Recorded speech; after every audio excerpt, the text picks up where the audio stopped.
'cause I die every time we're apart. I want you, I need you, I love you with all my heart.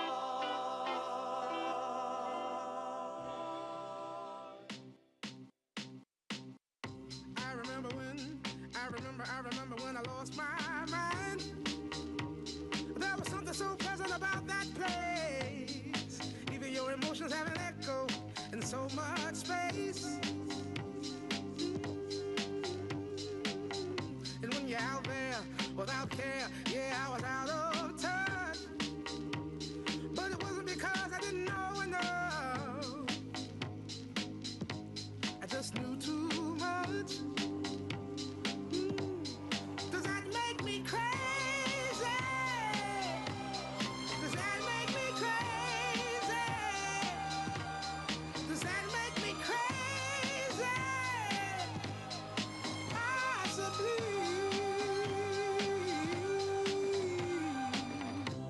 And I hope that you are having the time of your life. But think twice. That's my only advice. Come on now, who do you think you are? Bless your soul. You really think you're in control? Well, I think you're crazy. I think you're crazy. I think you're crazy, just like me.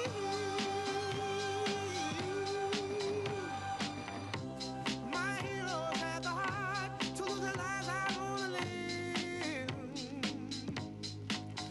And all I remember is thinking I wanna be like them. Ever since I was little, it looked like fun. And there's no coincidence I've come. And I can die when I'm done. But maybe I'm crazy. Maybe you're crazy. Maybe we're crazy. Probably.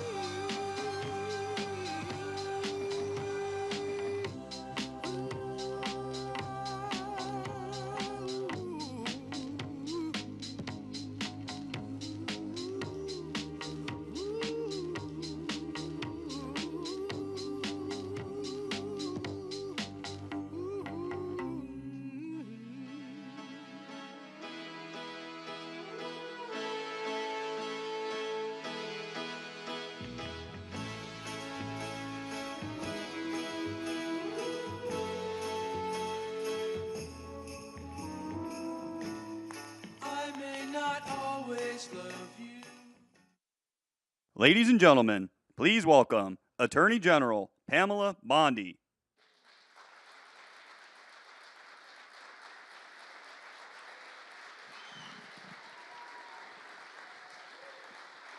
Hi, please be seated.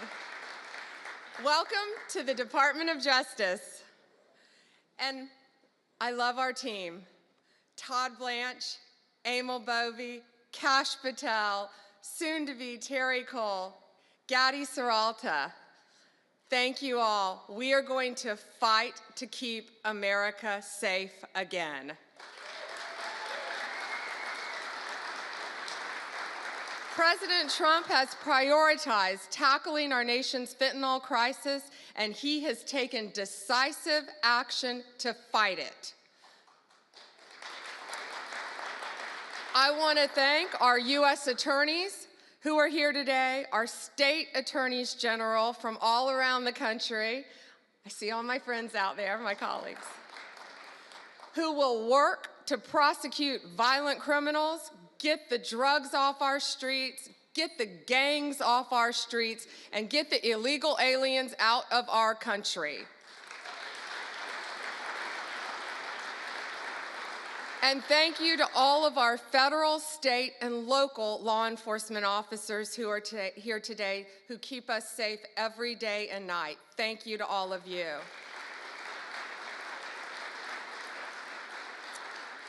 Today we have with us one of the most effective drug-seizing teams in the entire country. I said I wish I told them earlier, take them and put them in every major city in the country. Since January, they have saved millions of lives, taking drugs and illegal weapons off the streets of Boston. And Todd, they asked us for more U.S. attorneys. I told them we're on it. Could you all please stand? This is Boston's DEA strike team. Thank you all.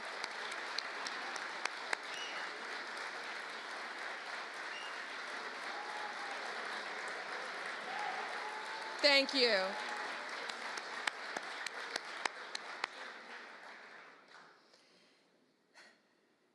We also have two angel moms here today.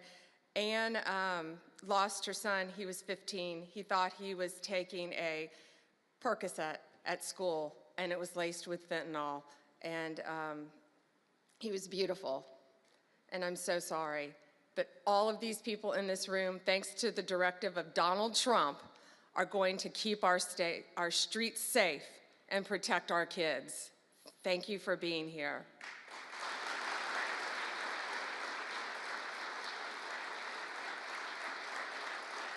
And Tammy's beautiful daughter, Kayla, was murdered violently by an illegal alien from El Salvador who should not have been in our country. And thanks to Donald Trump, they will all be deported very soon, thanks to his work, Homeland Security, and I say the unsung hero, Stephen Miller.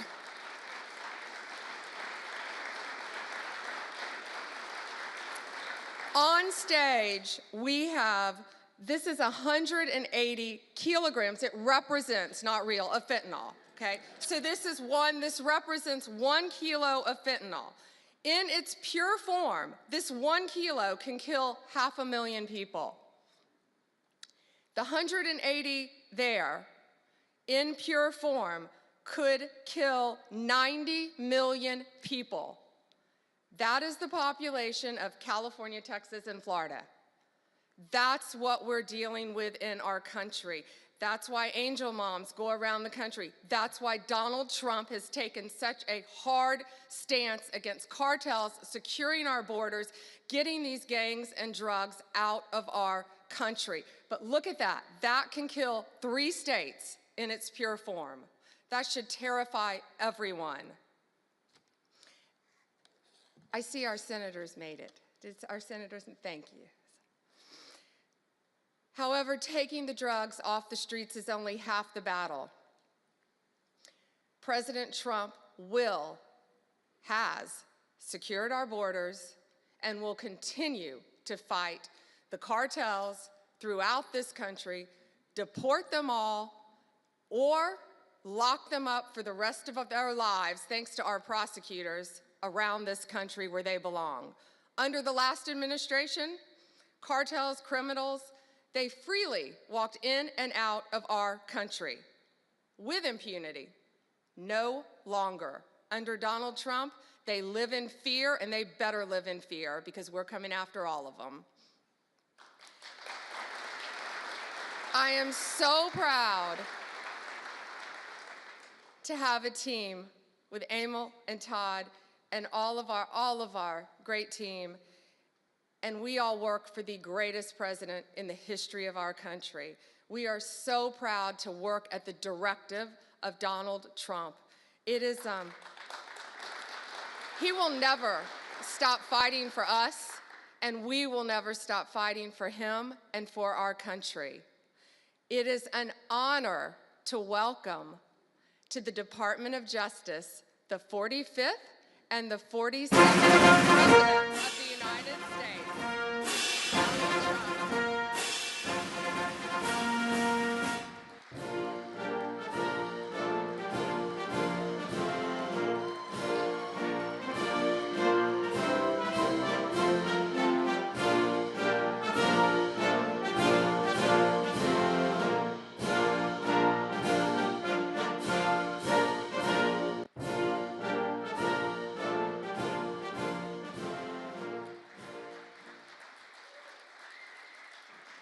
Well, thank you very much.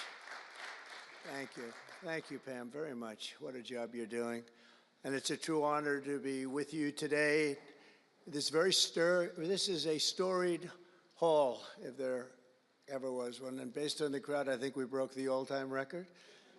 But as we begin a proud new chapter in the chronicles of American justice, this really is something. We're turning the page on 4 long years of corruption, weaponization, and surrender to violent criminals, and we're restoring fair, equal, and impartial justice under the constitutional rule of law. And you're the people that are doing it. Very, very proud of all of you. Under the Trump administration, the DOJ and the FBI will once again become the premier crime-fighting agencies on the face of the earth. People ask me, what am I going to do about law enforcement all the time? The fake news back there, they're asking me that all the time. What am I going to do?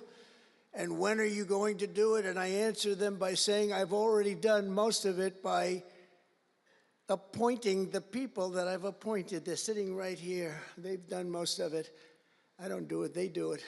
Right, Pam? I think, oh, you are so tough, they just don't know yet. Let me begin by congratulating the incredible people who will lead these historic reforms. And we start with somebody that you just saw, Pam Bondi. She's extraordinary, and I've known her very well for a long time.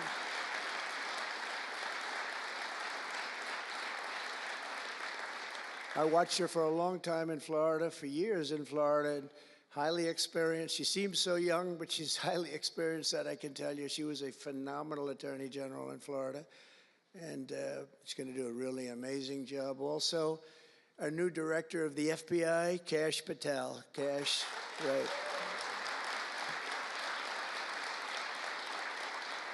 A man that I'm very proud of. I've known him and Emil for a long time under tremendous pressure. I saw these guys under some of the most corrupt judges it's not even imaginable how corrupt they were.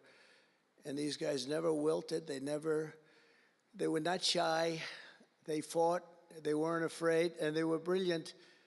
Deputy Attorney General Todd Blanche and Principal Associate Deputy Attorney Emil Beauvais. And thank you both very much. Right. Great people. They're great people. The Chief of Staff, who's so highly respected, Chad Mizell. Thank you, Chad. Chad? Thank you, Chad. Our next administrator of the DEA, Terry Cole. Terry? Thank you, Terry. Good luck. Going to do great. Senior counsel to the Assistant Attorney General for Civil Rights. Boy, I've been watching him on television last couple of weeks. He is really a tough one, and he's a great one. Leo Terrell, you watch how good he's going to be. He's going to be so good. Thank you, Leo. Great guy. Assistant Attorney General of the Antitrust Division, who's got an incredible reputation. She'll do very, very well. Gail Slater. Thank you, Gail. Good luck. Great job. Now, we're joined by many, many great friends and terrific friends, and I won't be able to, too many to name, but some that I just see very quickly. General Flynn, thank you for being here. Here's a man who went through hell, by the way, and he shouldn't have. He's a patriot. He went through hell. We're also pleased to be joined by Senator Chuck Grassley and House Majority Whip. Where's Chuck? Hi, Chuck. House Majority Whip Tom Emmer. Tom, great job you're doing. Representative Guy Reschenthaler, one of the toughest names to say, but I got it perfectly, I think. And State Attorney General Ken Paxton, thank you very much. Thank you very much. Somebody who was with us early on, and she's really become a big star and very popular, Brenna Bird. Thank you, Brenna. Thank you very much. Steve Marshall, Alan Wilson, James Othermeyer, Chris Carr, Dave Sunday, Marty Jackley, as well as White House Deputy Chief of Staff, Stephen Miller. What a man Stephen is. Become a big star. Right, Emil? Steve Miller. Steve has been something very special. For generations, the Federal Department of Justice was one of America's most revered institutions. The men and women of the DOJ brought down the mafia, hunted down the killers, kingpins, and spies, tracked down terrorists and traitors, and tore down corrupt political machines all across America. This department commanded the respect and admiration of the entire world. And with Pam and Cash and all of the people I introduced and far more, big numbers, and all of you sitting back there, I recognize so many of you. But with you leading the way, it'll soon be the most admired and most respected of all. You're going to be more respected, and I really believe that there's also a lot of things to solve, a lot of problems to solve. But that's going to put you in the upper tier and maybe the top tier, and I believe that's going to happen. I'm so proud of the people in this room. But first, we must be honest about the lies and abuses that have occurred within these walls. Unfortunately, in recent years, a corrupt group of hacks and radicals within the ranks of the American government obliterated the trust and goodwill built up over generations. They weaponized the vast powers of our intelligence and law enforcement agencies to try and thwart the will of the American people. You remember the 51 intelligence agents that said, as an example, that Hunter Biden's laptop from hell came from Russia when they knew it came right from his bedroom. They knew that. It was a big lie, and they knew it so well. They spied on my campaign, launched one hoax and disinformation operation after another, broke the law on a colossal scale, persecuted my family, staff, and supporters, raided my home, Mar-a-Lago, and did everything within their power to prevent me from becoming the President of the United States. With the help of radicals like Mark Elias, Mark Pomerantz, and these are people that nobody's ever seen anything like it. So many others, but these are people that are bad people, really bad people. They tried to turn America into a corrupt, communist, and third world country. But in the end, the thugs failed and the truth won. Freedom won, justice won, democracy won, and above all, the American people won. There could be no more heinous betrayal of American values than to use the law to terrorize the innocent and reward the wicked. And that's what they were doing at a level that's never been seen before. And it's exactly what you saw with Joe Biden, Merrick Garland, and their cronies to do the building of the last 4 years. What they've ripped down is incalculable. But what you're going to build up is likewise something that will be breaking all sorts of records. They set loose violent criminals while targeting patriotic parents at school board meetings. They dropped charges against Antifa and Hamas supporters while labeling traditional Catholics as domestic terrorists. The Catholics, we did very well with the Catholic vote, so I want to thank them for that. They really did, record numbers. I would say, what's with the Catholics? They're really after the Catholics, so I don't know. They were after a lot of people. Maybe they didn't even know why.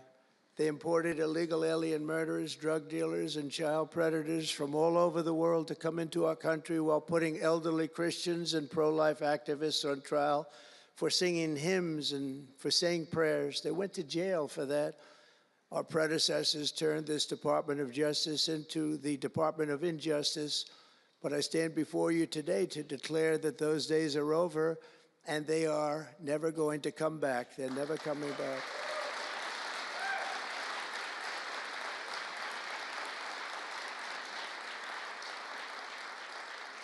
So now, as the chief law enforcement officer in our country, I will insist upon and demand full and complete accountability for the wrongs and abuses that have occurred.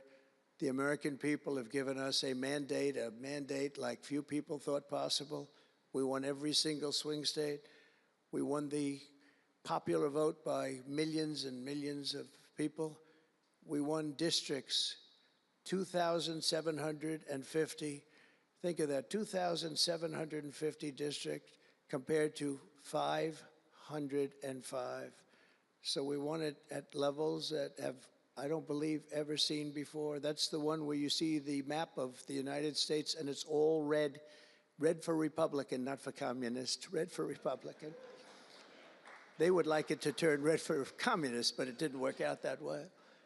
The American people have given us a mandate and really a far-reaching investigation is what they are demanding into the corruption of our system. And that's exactly, I'm sure, what Pam and Cash and everyone else mentioned here and not mentioned is going to be doing.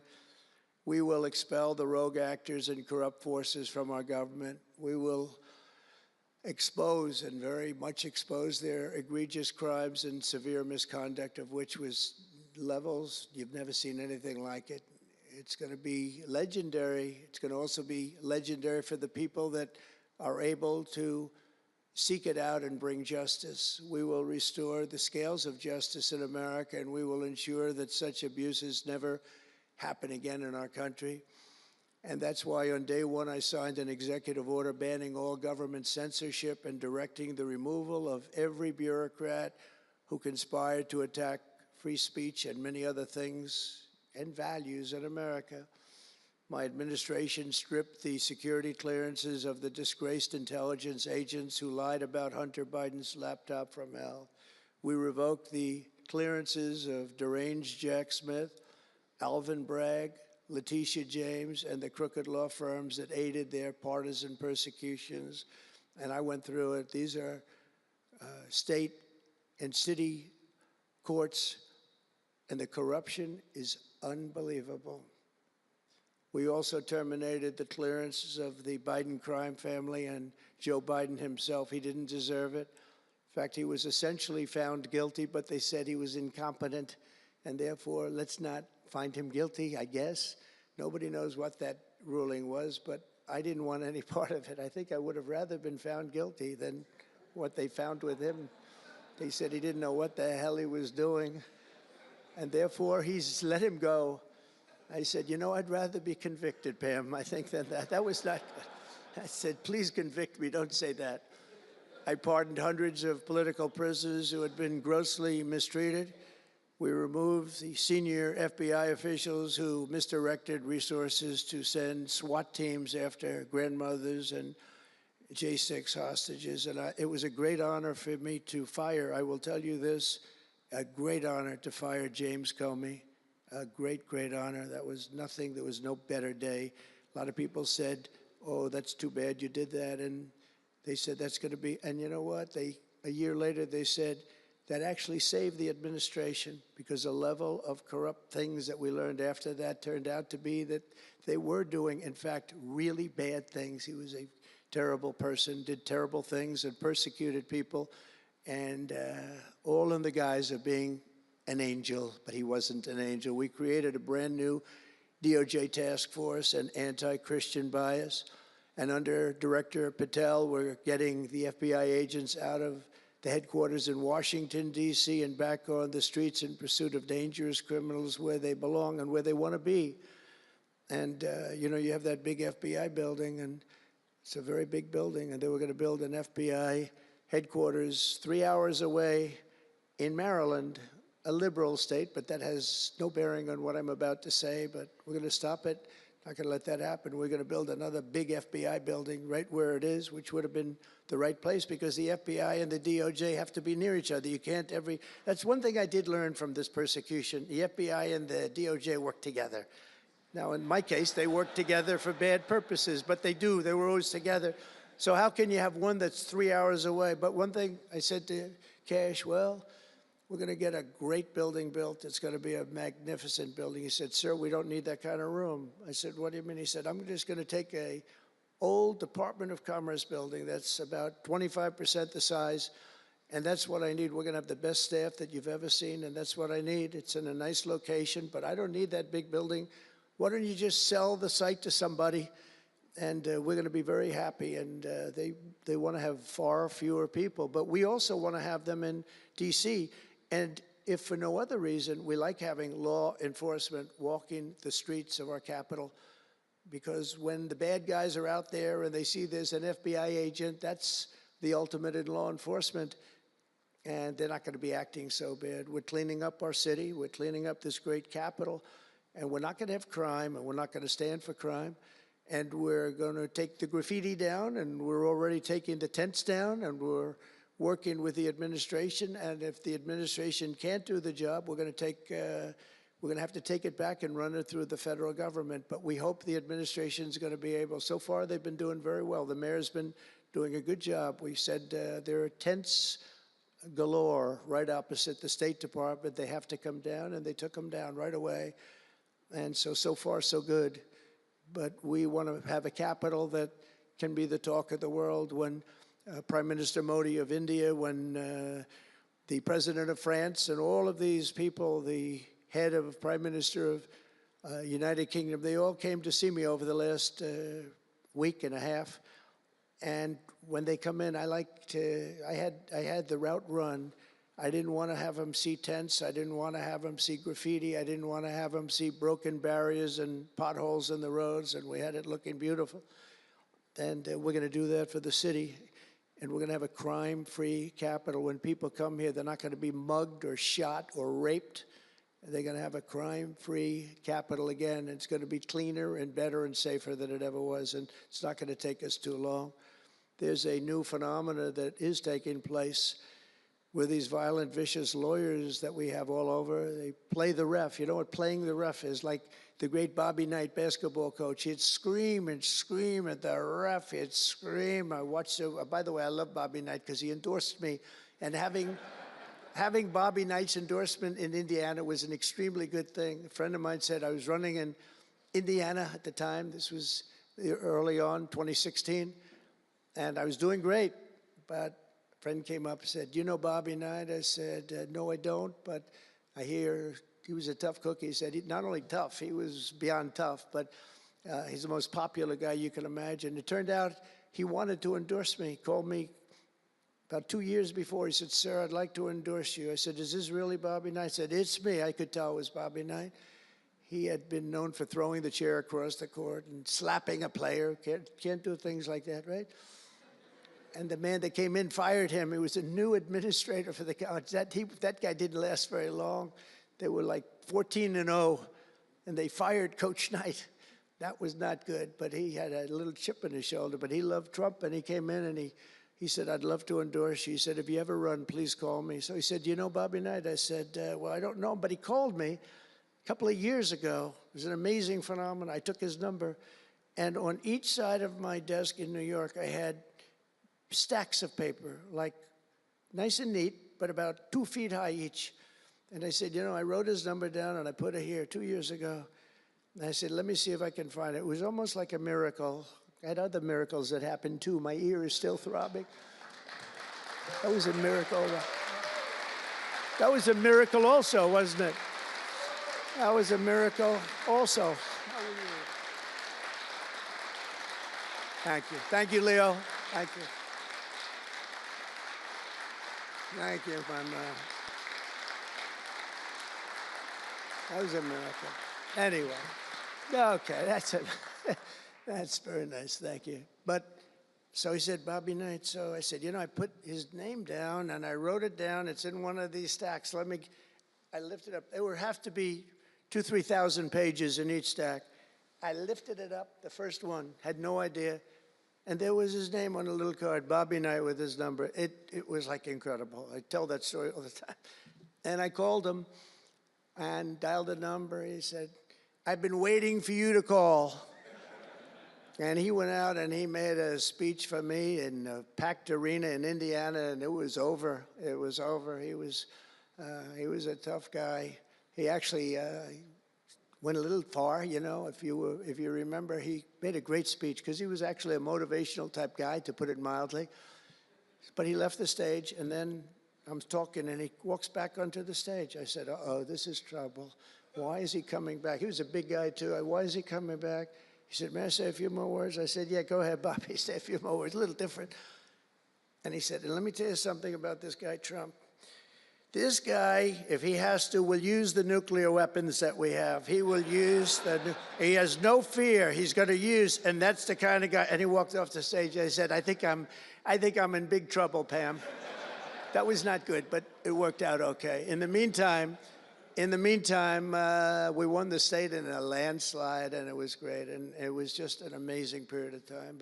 But this is the most amazing period of time. I think this is more amazing. What's taken place is more amazing. I think it's more consequential.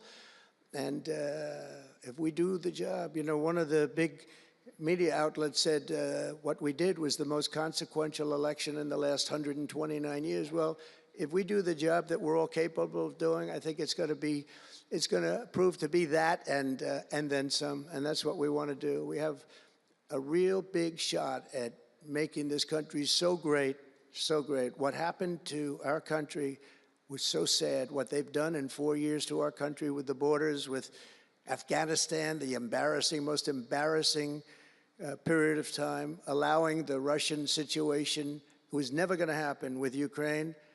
Allowing October 7th to happen would have never happened because under me, Iran was totally broke. They had no money. They weren't giving any money to Hamas or Hezbollah. It was totally broke.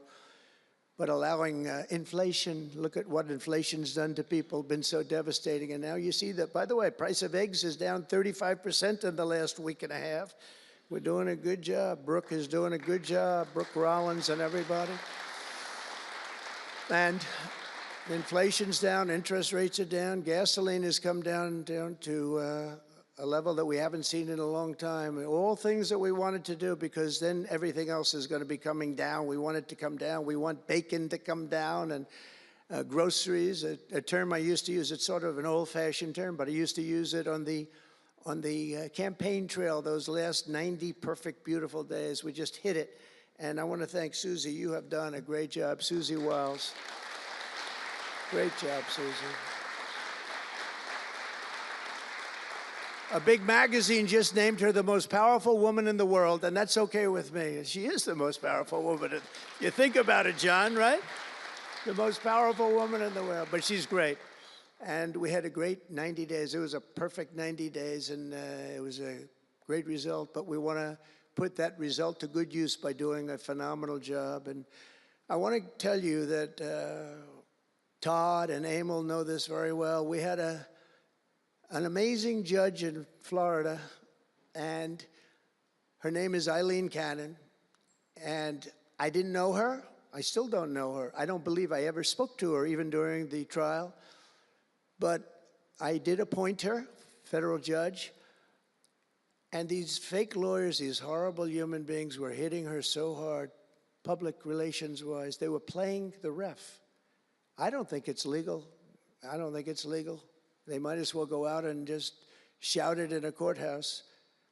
They were saying she was slow, she wasn't smart, she was totally biased, she loved Trump. I didn't know her, other than I saw her the couple of days that I was in court, and I thought her decorum was amazing. Anything bad they could say, though, they were saying about her, it was whatever they could say bad about a human being, all made up. Because actually she was brilliant, she moved quickly. She was the absolute model of what a judge should be. And she was strong and tough. And how do you get them to stop if you're a judge? How do you get them to stop with the playing the ref? Bobby Knight would play the ref. That's why I brought up the Bobby Knight story. He would play the ref. He'd scream at the ref. He'd scream so hard. Oh, boy, it was terrible, actually. And the people would come up, his assistant coaches would come up to players. Coach, don't do that. Don't do it. He said he's not going to change his tune, coach. He called it. He's not changing. I don't care. And he's screaming. That's when he threw the chair. He starts going crazy. And he said, no, he's not going to change this time, but he's going to change for the next play. And sure as hell he did. You know, Bobby, by the way, had the last undefeated team in basketball. And relatively speaking, you know, he had a team. He always had a team. He never had that. Well, he had a couple of great players, obviously, some top NBA players, but very few relatively. He had a team, but he won the national championship 3 times, but he had the last undefeated team in basketball. And he would play the ref, and he would scream at him. He knew exactly what he was doing. They're doing the same thing. He said, no, he's not going to change now, but he's going to change for the next one. That's what he wanted to do. He wanted to scare the hell. They wanted to scare the hell out of the judges, and they do it. And how do you stop it if you're a judge? Because you want to go home, you have a family, you have children, and the New York Times will write whatever these people say, and the Washington Post, and the Wall Street Journal, and MSDNC, and the fake news CNN, and ABC, and CBS, and NBC, and they'll write whatever they say. And what do you do to get rid of it? You convict Trump. All you have to do is be really tough on him and ultimately convict him, and they leave you alone. It's totally illegal what they do. I just hope you can all watch for it, but it's totally illegal. And it was so unfair what they were doing to her, but they do it all the time with judges. But in her case, she was very courageous, and it only made her angry. Wouldn't you say? It just made her angry. She didn't like it. A lot of them say, oh, please don't say that about me, my family. What's my husband going to say? What's my wife going to say, or my kids? Please don't say that. And it had absolutely no impact on her. And the case against me, which was a case, I will not use a bad word. I promised my wife I would never use a bad word, so just a little bad. The case against me was bullshit. And she correctly dismissed it. She correctly, look at Emil, he's looking, he said, that's interesting. But these two guys were warriors. You got a warrior here. You got two warriors, I can tell you that. You got a whole bunch of them. But, and they wouldn't quit. They wouldn't take no for an answer. They just wouldn't quit. These two people right up here, and some others that are involved with it indirectly. And what the lawyers do is they're doing it to the Supreme Court justices, hoping that they'll be overcome by the horrible things they say about them. They say things about Supreme Court justices and judges that are just horrible. They're playing the ref. Remember the way they treated Justice Thomas and Justice Alito and Justice Kavanaugh, Justice Gorsuch. Chief Justice Roberts gets treated unbelievably badly, and they're hoping that they can sway them to go along because, again, what do? They're humans. You know, like it would be wonderful if everybody was just a perfect computer machine, but they're not. They're humans, and they don't want to be accused of many, many things, including gross incompetence. They don't like it, and they don't want it. There's not much they can do about it. You know, they're in a position they can't really fight back really very well. And so what they do is sometimes they get weak. I would say a majority, maybe, of the times. That's why I'm so impressed with Judge Cannon in Florida, how strong she was, how she held up. It actually made her more resolute than anything I've seen. I mean, it was amazing because they were hitting her so hard. It was so sad to watch this. But it's sad what they do to other judges. It's very sad what they do to the Supreme Court. And a lot of the judges that I had, if you look at them, they take tremendous abuse in the New York Times and the Washington Post, all of the different networks. They take such abuse. And honestly, very simply, they're afraid of bad publicity. They don't want bad publicity. And it's truly interference, in my opinion, and it should be illegal, and it probably is illegal in some form. There's no difference than speaking to a judge or shouting to a judge or doing whatever you have to do in a courthouse. They're doing it behind the back. They're usually doing it anonymously. They're saying anonymously, off the record, the judge is no good, but everybody knows where it's coming from. And it's totally coordinated. It's a campaign, and it's by the same scum that you have been dealing with for years, like guys like Andrew Weissman, deranged Jack Smith. There's a guy named Norm Eisen. I don't even know what he looks like. His name is Norm Eisen of Crew. He's been after me for 9 years. Now, Crew is a charitable organization. And the reason I'm saying this, Todd, is I'm only going to get one chance to say this. But these are bad people. I don't know who he is. I don't know what he looks like. But everything I read is Norm Eisen of Crew. And Crew is a charitable organization. And that's a political thing. His sole life is to get Donald Trump. And he's been vicious and violent. and he's trying, and he probably had pretty good success over the years. But with me, how did he do? I think I'm president. Am I here because I'm president? But we had to take all of that abuse. Even during the trials, we had to take tremendous abuse. Like, you know, these wonderful guys, they're not legitimate people. They're horrible people. They're scum. And you have to know that. And you're going to have these cases where you can't allow yourselves to be deflected. You just can't let it happen. You have such a higher calling. And I believe that CNN and MSDNC, who literally write 97.6% bad about me, are political arms of the Democrat Party.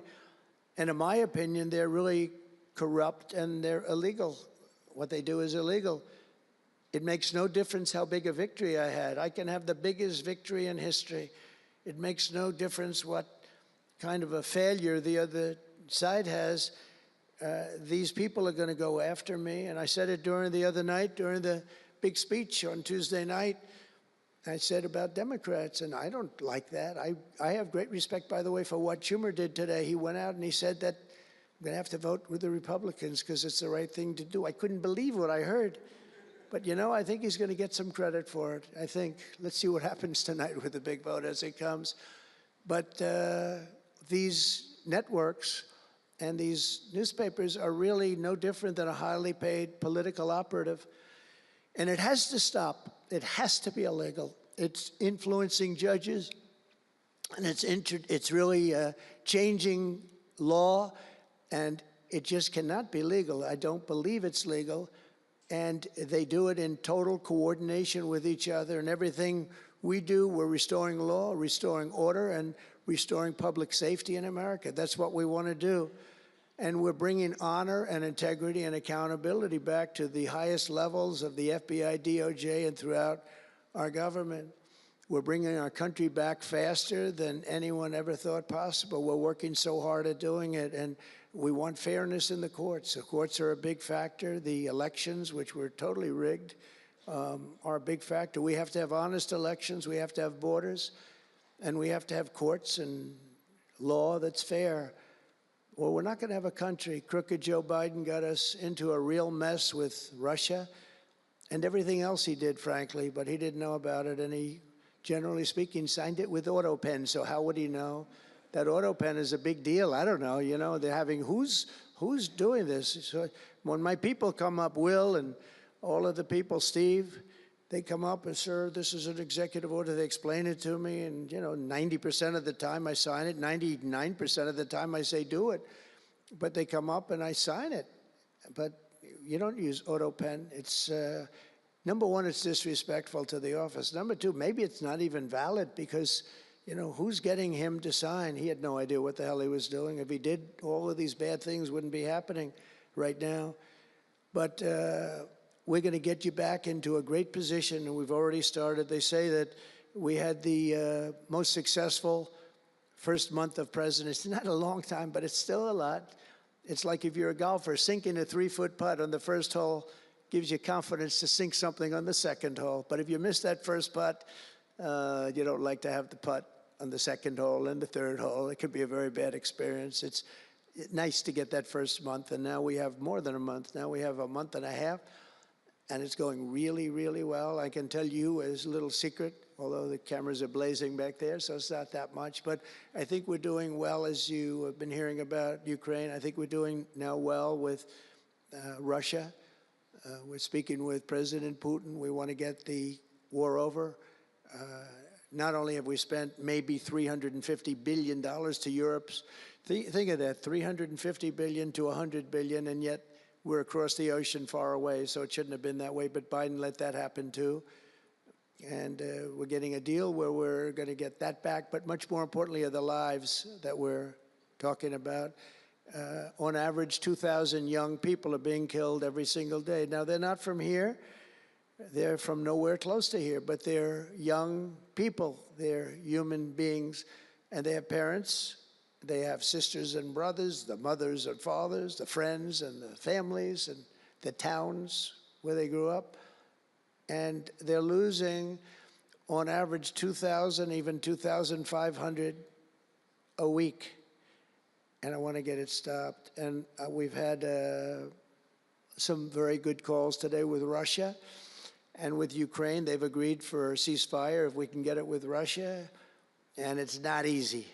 It's a tough one, but I think we're doing it. And as the Secretary General said yesterday of NATO, a terrific guy, he said without Trump, we wouldn't be talking about it. It would just go on for years, and millions of people have been killed, but millions more people would be killed. And he said it was a great honor. Without me, it would just keep going on. We're looking for the ceasefire now with Russia, and we've had some very good talks about it. We've had some very good responses. And I can tell you that there was a case where there would have been no war if I were president, and it's just 100% would not have happened, would never have happened. I used to speak to President Putin a lot about it. I said, don't do it.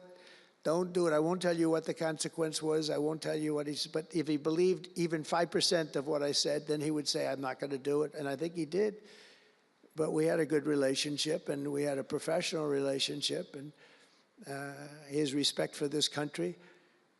And I think we've had some very good results. So, you know, I haven't been able to say that to anybody else. I haven't wanted to say it until just before I came here. I got some pretty good news. So, but we have to see what happens. It's still a long way to go. The fighting is unbelievable. Russia has a large group of Ukrainian soldiers, as we speak, surrounded and in grave danger. They've been able to surround them. They're in grave danger. Biden should have never let this war happen. First of all, you don't want to pick on somebody that's a lot larger than you, even with the money. There's a lot of money that we gave them and a lot of equipment. We make the best military equipment in the world, but even with all of that, it's unbelievable. Right now, you have a lot of Ukrainian soldiers that are encircled and in grave danger, and I've asked them not to kill those soldiers, please, not to kill those soldiers. We don't want them killed. It's such a shame to see what's happened. A thing like that would have never happened. Inflation would have never happened. October 7th would have never happened. Israel, Iran had no money. They were totally broke. Think of it. They had no money to give to anybody. They were totally broke. And within a short period of time, as soon as Biden came in, he took out all the sanctions. In China and everybody else that wasn't buying oil from Iran was buying it at levels that they never spent before. And it was a sad thing. And if you look at Afghanistan, that was probably what got Putin started, because when he looked at how horribly we looked, I think the most embarrassing day, not that we got out because we were getting out. I would have been out faster than them. I was the one that got it down to the right level. But we would have kept Bagram, the big Air Force base. We would have kept it. Right now, China occupies Bagram. And the reason we would have kept it is because they were 1 hour away from where China has and builds its nuclear missiles and weapons. And they gave that up. At the dark of night, they left the lights on, and they left the dogs behind, by the way. A lot of people say, what about all the dogs? They had a lot of dogs, and they left the dogs behind. And what a shame, what a shame. The way we got out, I think it was the most humiliating time in the history of our country. The way it happened, not that we were getting out, because we wanted to get out, but we would have gotten out with dignity and strength. And what a difference a rigged and crooked election had on our country when you think about it. And the people who did this to us should go to jail. They should go to jail. So I just want to say God bless America, because we have to say God bless. We're lucky we're still here, frankly. And this whole thing could lead, I think we have it. I think we have it. But this could lead to World War III very easily. Could very easily lead to World War III, but I think we're in pretty good shape, a lot better than we were before we got involved, that I can tell you.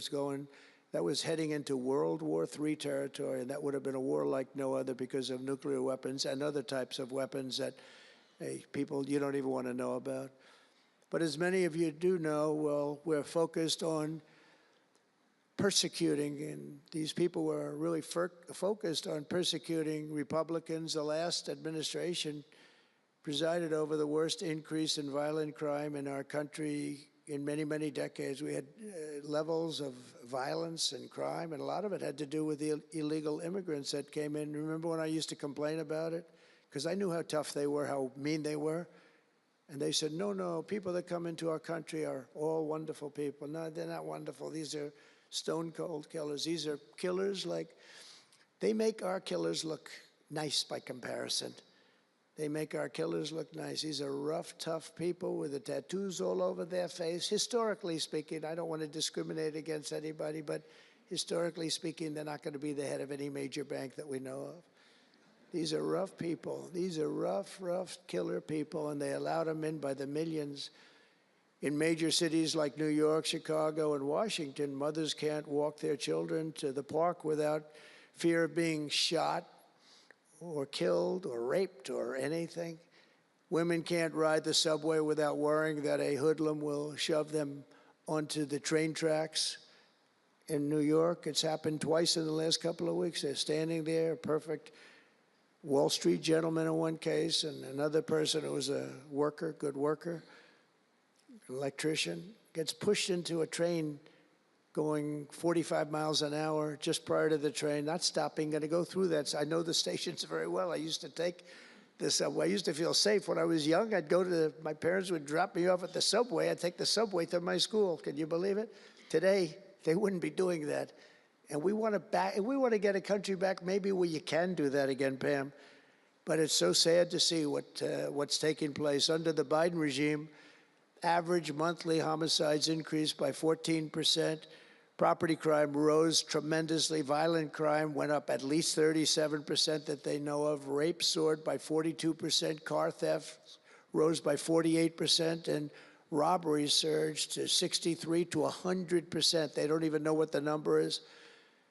And I have no higher mission as President of the United States than to end this killing and stop this law-breaking and to making America safe again. And that's what you're all about in this room. We want to protect Americans, and we protect everybody that's in our country, American or not American. We want to have a safe and proud country. We're joined today by dozens of police officers, sheriffs and sheriffs, deputies from all across the country.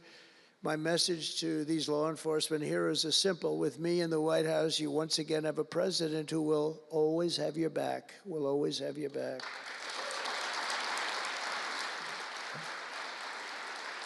Thank you, fellas.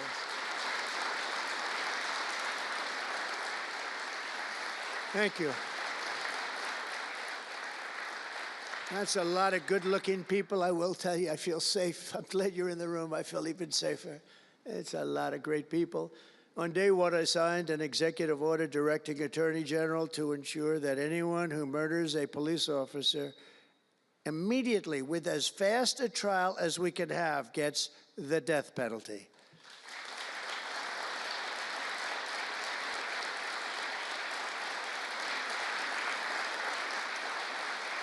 And last month, I fired all the radical left pro-crime U.S. attorneys appointed by Joe Biden. There were so many that were bad. And I know there were some that were probably very good, but there were so many that were so bad and so evil, so corrupt. Instead of having Marxist prosecutors who want to put police officers in handcuffs and go after a police officer rather than a criminal, I appointed patriotic, tough-on-crime warriors who will partner with police to put dangerous offenders behind bars, put them in jail. We're fully reviving 1033 program to provide state and local law enforcement with surplus military equipment, that we have so much of it. I did it in my last administration, and I remember Obama wouldn't do it. He wouldn't do it before me, would not do it, because he thought it made them look too strong, too military. I said, no, that's what I want them to look like. I want them to look strong. And it was protective, defensive equipment. We had billions of dollars. I gave it out, and now I'm going to have a chance to give it out again. They didn't want to do it with Biden, and Biden didn't know why. I didn't, if they would have asked him, he wouldn't have been able to answer the question. He could never answer a question. They said my press conference yesterday was longer than all of Biden's press conferences put together for the last 4 years. And I don't know if that's true, but it was close. And perhaps most importantly, we're securing our border and repelling the invasion of America. We have, you see the numbers have come down, and Tom Homan and Christie were have been incredible. Kristi Noem, Secretary, she's done great. And Tom Homan is, I don't know if Tom Homan's here, but wherever he may be, I think he's chasing people out of our country. If he was here, I'd almost be disappointed. What are you doing, Tom? But he's a fantastic guy, and he's a brave guy.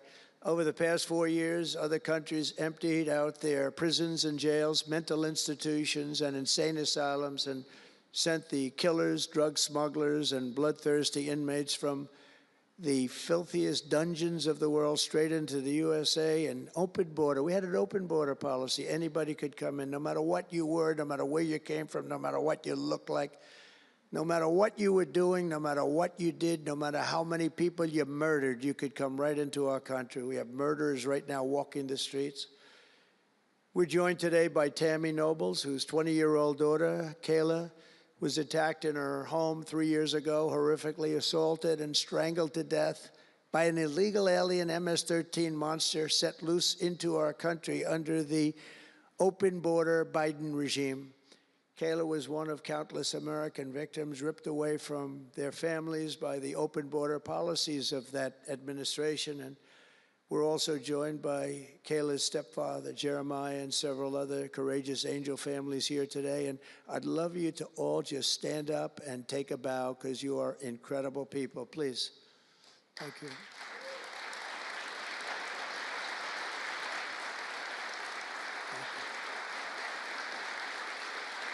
Thank you.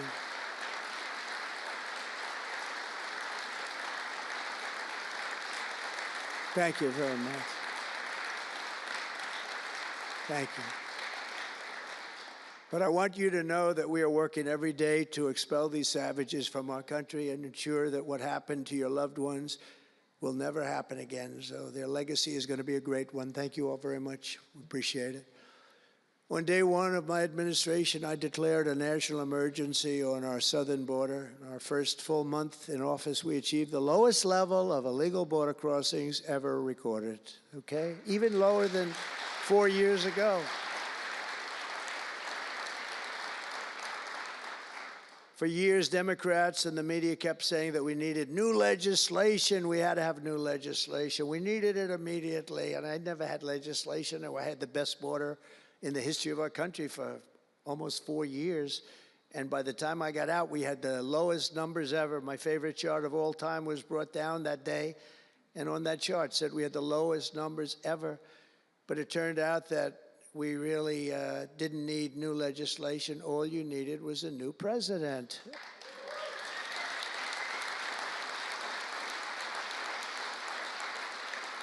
And I said that the other night. That's all you needed was a new president saying, close the borders, because the Border Patrol is unbelievable, ICE is unbelievable, and all of our law enforcement is just incredible. All of you guys are amazing, and the people of our country respect you and they love you. And a lot of times you don't hear that because you have to listen to the fake news back there, but they have great respect for you. So I just want you to know that. And you know, that includes our fire departments too. They don't get spoken about enough. You know, they go into some of the areas I read where they're shooting them off ladders. Can you believe it? They go up to put out a fire, Leo, and they go and they shoot them off a ladder. It's just unbelievable. These firemen and women are incredible. So I want to put them in the same category because they're just incredible. I also like that the fact they voted for me like at 94%, so I have to mention them. I have no choice, right? But the truth is they're phenomenal people. The law enforcement, fire, everybody, they're phenomenal. Basically first responders, because that's what they are. They're first responders. And we're ending the migrant occupation of America. And what we're doing now is we're liberating our cities and our suburbs and our towns. And you see a big difference. I'm getting calls all the time from even leaders of other countries saying, sir, the whole world feels liberated now. It feels like there's a light over America, but there's a light over the whole world. I hear that so much. It's so nice to hear, too. And I feel it. I mean, I feel it. I look at it. I see the polls. I don't know if the polls are right, but they're certainly very good. I'll take them right now. It's amazing what's taken place in such a short period of time, really 6 weeks, but it's longer than that. It's really November 5th. I think that hopefully will go down, if you do your job great, it'll go down as the most important day, one of them at least in the history of our country. You know, July 4th was pretty, 1776, it was pretty important too. But let's see if we can top it. Can we top it? I don't know. That's a tough one, but we're going to try. But it will be one of the most important days in the history of our country. So I think, and I think everybody in this room wants that to happen. Last month, we officially designated MS-13 and Tren de Aragua. That's the Venezuelan gang, the toughest gang, they say, in the world, and the Mexican drug cartels as foreign terrorist organizations. That's a big deal. Nobody wanted to do that in the past.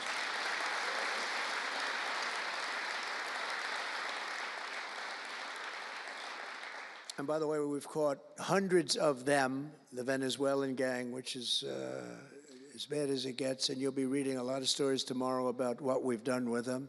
And you'll be very impressed, and you'll feel a lot safer, too, because they are a vicious group. They went into Colorado. They took over areas of Colorado. They sort of were like me. They were in the real estate business, but they didn't go out and get financing. They just took over a building and kept it.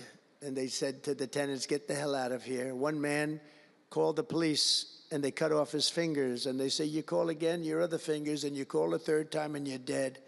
These are tough people and bad people, and we're getting them out of our country. And some are so bad, we don't want to get them out. We have to put them in jail because we don't want to even take a chance that they can come back. Thanks to our efforts, Mexico recently handed over 29 of the biggest cartel leaders, including the depraved kingpin charged with the 1985 murder of DE agent Kiki Camarena. And that was a big deal, if you know. They've been looking for this person for years, many years, and we got him. This evil killer will be now prosecuted to the fullest extent of the law. And we know that, well, let's put it this way. I have to be nice. It's a very strong case.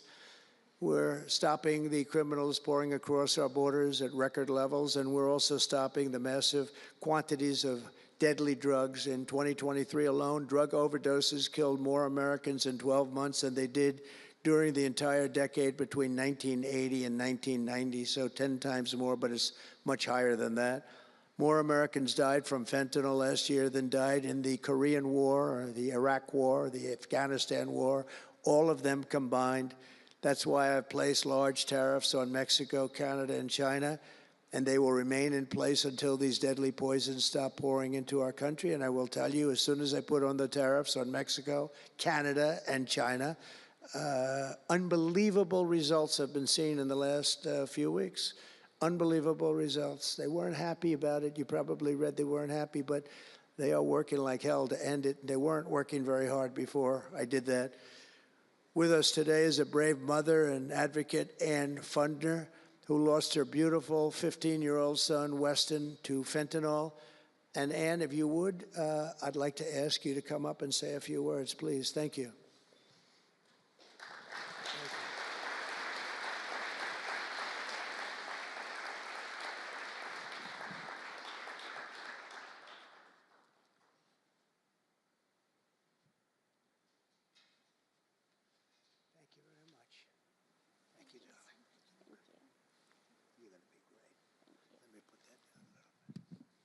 Thank you. Well, first, I want to say thank you. I think this is the biggest honor of my entire life, being on stage with President Trump. But I want to tell you a little bit about my son, Weston, who absolutely loved President Trump.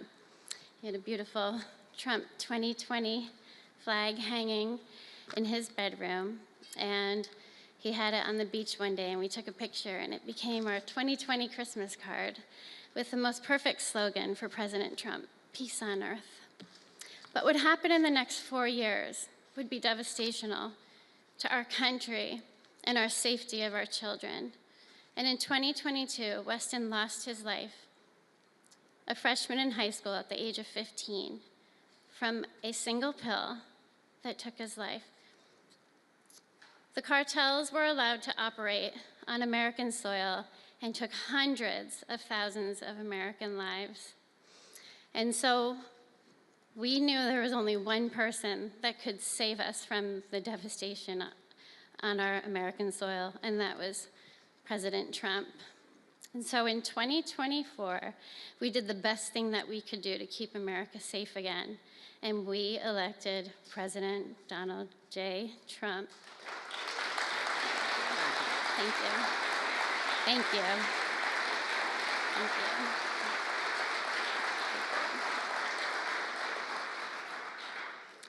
Thank you. And he's done everything that he has promised. We have a 98% decrease in border crossings. And he has labeled the terrorist cartels terrorist organizations. And he has instilled tariffs because there is no price on human life. And so I feel like I can speak for the entire fentanyl fighting community when I say thank you to President Trump, and thank you to Pam Bondi and everyone out here who is fighting this fight. God bless you. God bless you, President Trump. And God bless America. Thank you. He's up watching you. He's up there watching you. And he's so proud of Mom.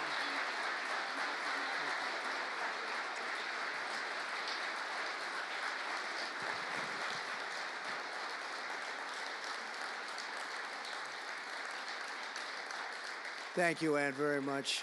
Weston is, I just said to Ann, Weston is up in heaven watching his mom, and he's so proud of you. He's so proud of you. Thank you. We're also joined today by a number of other American families who have lost loved ones to fentanyl, and I'd love you to just stand up for a second, and we want to acknowledge you, and also your daughters, your sons. They're looking down on you, and they're loving you like crazy. So thank you very much. Thank you. Thank you. Thank you. This department will not rest until we have ended the fentanyl epidemic in America once and for all. In less than 2 months since I took office, the DEA and FBI have seized nearly 1 million deadly doses of fentanyl, and that's just the beginning. At my direction and working with Pam and everybody else, we've launched an all-out war on fentanyl traffickers, and it's a war that we're going to win. We're going to win this war. I spoke with the president of Mexico, very nice woman, very fine woman, and I said, let me ask you, you're sending a lot of drugs into our country. We're not liking it at all. Can't do that. But I said, is Mexico, does it have much of a drug? She said, no, we're not a consuming nation. I thought it was an interesting term. And I said, why? And which I've heard also, by the way, they're not a consuming nation. They distribute, but they don't consume. But I said, why are you not a consumer? Well, we're very close with family. I said, so we're very close with family, too. I mean, our families are being devastated, and we're just as close. Why else? She said, well, we spend a lot of money on advertising saying how bad drugs are. They're very rough ads. They show the skin falling off and the teeth falling out and going blind and losing hair and everything that these things do. You look like you just came out of a horrible concentration camp. And she said it was, they're rough ads. And it's not often that I feel I've learned something from a phone call, because I've had a lot of phone calls over my life. But I realized right then and there what a great idea that is. And we have hired Susie, a great person, who did a lot of our campaign work, and we've come up with an advertising campaign that's, I think, really incredible. More than anything else, it's terrible to watch. Terrible to watch. It's the only way it's going to work. And I would be, because we got the numbers down, 18% would have a blue ribbon committee headed by the First Lady of the United States, who everyone loves, and some of her friends. And, you know, they work so hard, but it's a tough deal. They're dealing with very smart and very vicious people. You know, some of those businesses, those cartels, are run better than any business in America. They say they're run incredibly, not just here. They all over the world. They're run like a major business, but in many cases better. And I said, we got it 18% down. Well, 18% is incredible. It's like a record. But when you think of it, it's not very much. And the way you get it down, if you want to get it down to close to 100%, is with the death penalty. But I think maybe America is not ready for that. China has a death penalty. Singapore has a death penalty. Various places have the death penalty. Wherever you have the death penalty, you don't have drugs. But I just don't know if this country is ready for it. So I tell people, and it's always an option, but I don't know. I just don't know if you're ready for it, and that's okay. It's nothing you can do. But what we're going to do is we're doing this campaign And I think we can get it down 50% with this campaign, because when people see all the horrible things that these drugs do to you, we're especially focused on fentanyl. When they see all of the horrible things that happen when you take drugs, how you look, you lose your look. Everyone's vain. They don't want to lose their look. The look is so important. And I think when they see these things, they may say, you know what, I'm going to take a pass. But there is big danger. Pam and I were talking about it before. A lot of people are taking fentanyl and not even knowing. They think they're doing something else, or maybe taking another drug, but at a much lower level. And they die. You can put on the pin, think of this, the head of a pin, fentanyl, and it's too much, and it will kill the strongest person in the room. And it's amazing. But we're going to do this campaign. It's going to be launched fairly soon, Susie. And I think it's going to have a big impact. I think if we got it down by another 30, 35 points, and I really believe we can, I think that's an incredible idea. So I thank the President of Mexico, actually. It was a call on tariffs, and we talked about drugs. And she gave me an idea that I think will be very successful, and based on what I saw, it's going to be amazing. Under our leadership, this department is once again laser focused on protecting the American people. We're defending our borders, our streets, our children, and our good, really God-given, this is God-given rights and liberties once and for all. We're going to defend our country, and we're going to defend our rights.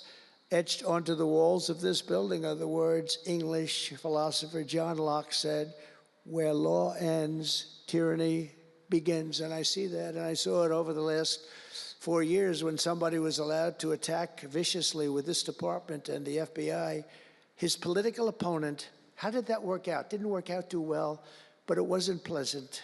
It wasn't pleasant. I was attacked by a political opponent, and probably it helped that I was attacked more than anybody in the history of our country. Alphonse Capone, the great Alphonse Capone, legendary, Scarface, was attacked only a tiny fraction of what Trump was attacked. And maybe it worked out well, I don't know. If I had to give it up, I probably wouldn't, but only because I've gone through it. But I wonder what the difference would be. Maybe they helped get me elected by those margins, the big mandate that we received. But you can't go after your political opponent. Nobody's ever seen anything like it, actually. And hopefully they won't see anything like it. But now, with the return of law and order, the entire world is witnessing the triumph of American justice and American freedom. That's why we're here today, gathered with people that have love for our country. In the coming years, we will revive the storied legacy of this department, and it's happening right now. You can feel it. And rekindle the spirit of the great lawmen and legal lions of the past, Americans like Wyatt Earp, Eliot Ness, Frank Hammer, Rudy Giuliani. Rudy Giuliani had to suffer greatly, greatly. He's the greatest mayor in the history of our country. He had to suffer greatly. Ed Meese, Antonin Scalia, Robert Jackson, and Robert F. Kennedy.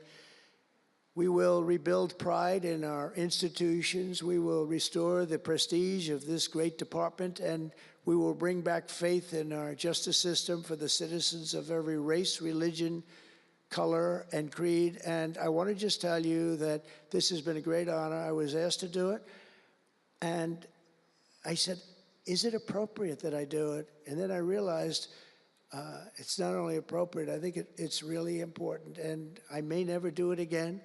I may never have another chance to do it again, because this is something that I'm leaving to the greatest people I know, the best people, the smartest people, the toughest people I know.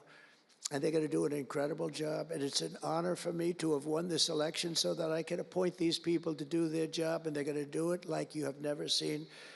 So I just want to wish all of you good luck. It's going to be an interesting journey. Not going to be easy, but you're going to win. You're going to win, win, win, and fight, fight, fight, and it's going to end up being a tremendous result for this country. So thank you all very much. God bless America. God bless you all. Thank you.